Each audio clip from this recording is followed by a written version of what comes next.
توفیق ہی زیادہ ہوئی نا. ٹافی تو دو تین پردوں میں بند ہو گئی اور عورتیں بغیر پردے کے باہر نکل آئیں. تو حضور علیہ السلام اسی بات کو کہہ رہے ہیں کہ دیکھو وہ زمانہ ایک آئے گا، کیف انتم ابتغاء نساؤکم، جب تمہاری عورتوں کی باغیں تمہارے مردوں کے ہاتھوں سے نکل جائیں گی. وفسق شتانکم، اور تمہارے نوجوان باغی ہو جائیں گے. وترکتم الجہاد، اور اللہ کے راستے میں نکلنے کے جذبے تمہارے اندر سے ختم ہو گئے. اب دیکھیں صحابہ رونے لگے، یا رسول اللہ کیا ایسے ہوگا؟ حضور علیہ السلام نے فرمایا کیا پوچھتے ہو، میری امت تو اس سے بھی زیادہ بگڑے گی، اس سے بھی زیادہ بگڑے گی. اب صحابہ کو تو کیونکہ یہ سمجھ میں آتا ہی نہیں تھا، جیسے آج ہمیں اور آپ کو یہ بات نہیں سمجھ آتی. مثال کے طور پہ میں یہ کہہ دوں، ایک ہفتے کے بعد اسلام آباد کے سارے تاجر، اسلام آباد کے سارے نوجوان وہ جنید بغدادی بن جائیں گے اور عورتیں رابعہ بصریہ ہوں گی. تو آپ سب کہیں گے یہ مولوی ابراہیم پاگل ہو گیا، یہ پاگل آدمی ہے، کیسے ایک ہفتے کے اندر اسلام آباد بدل جائے گا؟ حالانکہ اگر بدل جائے تو کسی کو کوئی اشکال ہے؟ اشکال تو نہیں ہے نا، اچھی بات ہے اگر بدل جائے. لیکن مجھے اور آپ کو یہ بات نہیں سمجھ آ رہی. صحابہ کرام کو اس کا الٹ سمجھ میں نہیں آتا تھا کہ کوئی نوجوان اللہ کی دھرتی پر چلتا ہوا، اللہ کا باغی ہو، اللہ کی دھرتی پہ چلتا ہوا وہ حضور علیہ السلام کا باغی ہو، یہ صحابہ کو نہیں سمجھ میں آتا تھا. تو صحابہ نے پوچھا یا رسول اللہ وہ کیسے اس سے زیادہ بگڑیں گے؟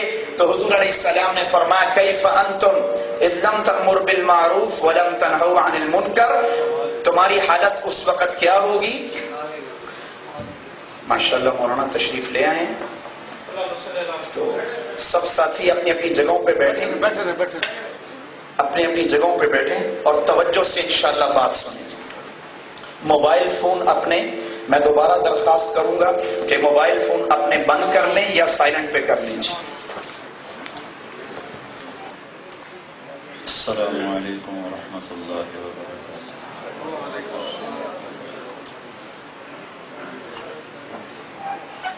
الحمد للہ الذی خلق الانسان من نطفة فإذا هو خصيم مبين.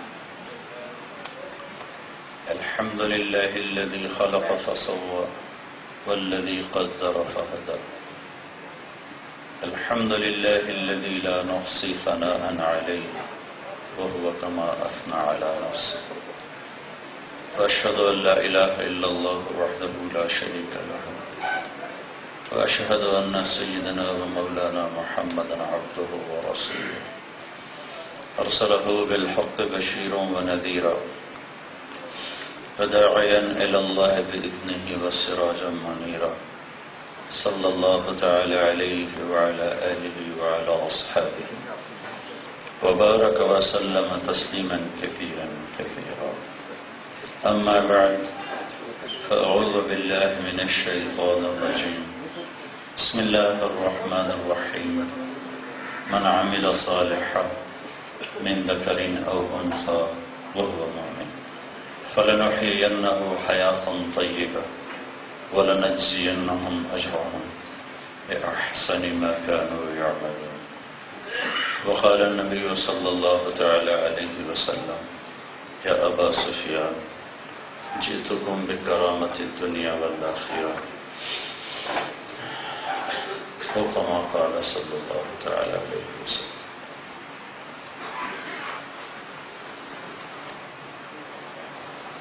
میرے محترم بھائی اور دوستو،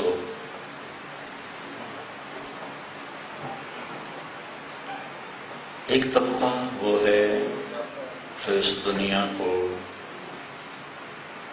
سب کچھ سمجھتا ہے، اسی کے لیے جیتا ہے، اسی کے لیے مرتا ہے. تو ان کی ترجیحات یقیناً کچھ اور ہوں گی. بھائی آواز تھوڑی کرو، گونج رہی ہے. ایک طبقہ وہ ہے جو اسے امتحان سمجھتا ہے، گزرگاہ سمجھتا ہے. جو کچھ اس کے پاس ہے اسے اپنا حق نہیں سمجھتا بلکہ دینے والے کا احسان سمجھتا ہے. تو اس کا طرز زندگی اپنے آپ اور ہو جائے گا. آپ اسلام آباد میں رہتے ہیں، آپ کی ترجیحات اور ہیں. میں ایک دن کے لیے آیا ہوں، میرے لیے اسلام آباد کی ترجیحات یقیناً اور ہیں۔ مسافر کی ترجیحات میں منزل ہمیشہ اپنے آپ مقدم ہو جاتی ہے، وہ چاہے یا نہ چاہے۔ جب آپ جہاز میں ہوتے ہیں، گاڑی میں ہوتے ہیں، لیٹ ہو رہے ہوں تو پریشانی آپ کو گھیر لیتی ہے، لیٹ ہو رہے ہیں۔ بہترین سروس ہے، اور بزنس کلاس میں بیٹھے ہوئے ہیں، ہر چیز آپ کو مہیا ہے، لیکن آپ کی ساری نفسیات پریشانی میں مبتلا تھی، جہاز لیٹ ہو گیا کہ اس وقت آپ مسافر ہیں۔ آپ کی ترجیحات میں منزل سب سے پہلی چیز۔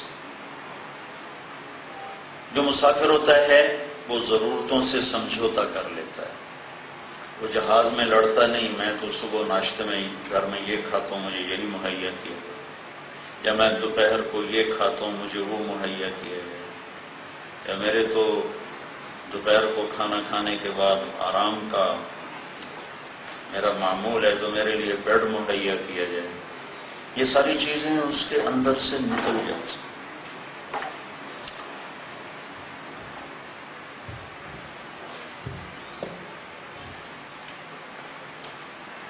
اور ضرورتیں مؤخر کر دیتا ہے اور منزل کو آگے کر دیتا ہے۔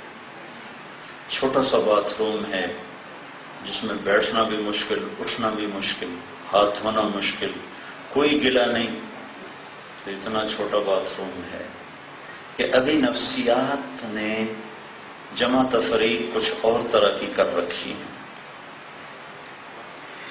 یہی آدمی جب گھر پہنچتا ہے تو اس کو اتنی کرسی پہ 6 گھنٹہ بٹھاؤ تو یہ لڑے گا، اس کو چھوٹے سے باتھ روم میں پہنچاؤ تو یہ لڑے گا۔ جیسے جہازوں میں چائے ملتی ہے ویسی چائے سے گھر میں ملے تو یہ نوکر پر بھی لڑے گا، بیوی سے بھی لڑے گا۔ وہ جیسا تھوڑا سا کھانا اور ادھے کچے چاول ادھے پکے، وہ اگر اس کو گھر میں ملے تو یہ باورچی کی بھی پٹائی کرے گا، بیوی کو بھی ڈانٹے گا۔ یہ کیا کیا؟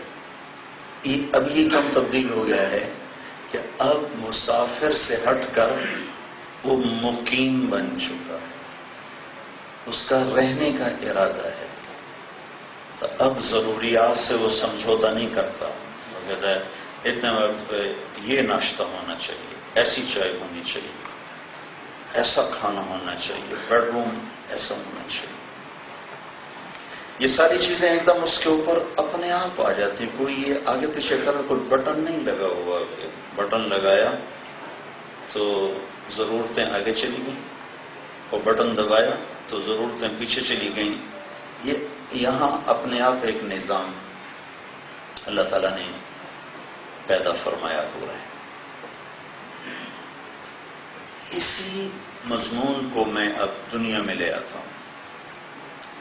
ایک طبقہ ہے جو نہ اللہ کو پہچانتا ہے نہ آخرت کو مانتا ہے، بلکہ اس کا انکار اور مذاق اڑاتا ہے، جس کو قرآن کہتا ہے ہیہات ہیہات لما توعدون۔ یہ کہتے ہیں، یہ سب جھوٹ بولتے ہیں جو کہتے ہیں موت کے بعد کچھ، ان ہی الا حیاتنا الدنیا نموت ونحیا وما نحن بمبعوثین۔ یہی زندگی ہے موت تک، اس کے بعد کچھ بھی نہیں۔ تو ایک آدمی اسلام آباد میں یوں زندگی گزار رہا ہے کہ یہی سب کچھ ہے، تو اس کی سوچ ترجیحات 100% اور ہو جائیں گی۔ اور دوسرا آدمی یوں کہتا ہے کہ میں یہاں اللہ کا بھیجا ہوا ہوں، چند روز کے لیے مسافر بن کے آیا ہوں، مجھے عزت ہے تو میرا امتحان ہے، میرے پاس دولت ہے تو میرا امتحان ہے، یہ میری ذاتی چیز نہیں ہے، میرے پاس فقر ہے تو یہ بھی میرا امتحان ہے، میرے پاس 5 مرلے کا گھر ہے تو یہ بھی امتحان ہے، اور 5 کنال کا ہے تو یہ بھی امتحان ہے، اور مجھے اپنے اللہ کو جواب دینا ہے اور یہاں سے اٹھ کے میں نے چلے جانا ہے، تو اس کی ترجیحات اپنے آپ اور ہو جائیں گی۔ دونوں کی سوچ ایک نہیں ہو سکتی۔ پہلی سوچ غیر مسلم کی ہے، دوسری مسلم کی ہے۔ ہماری بدقسمتی ہے کہ آج غیر مسلم طاقت میں ہے، اس کا راج ہے۔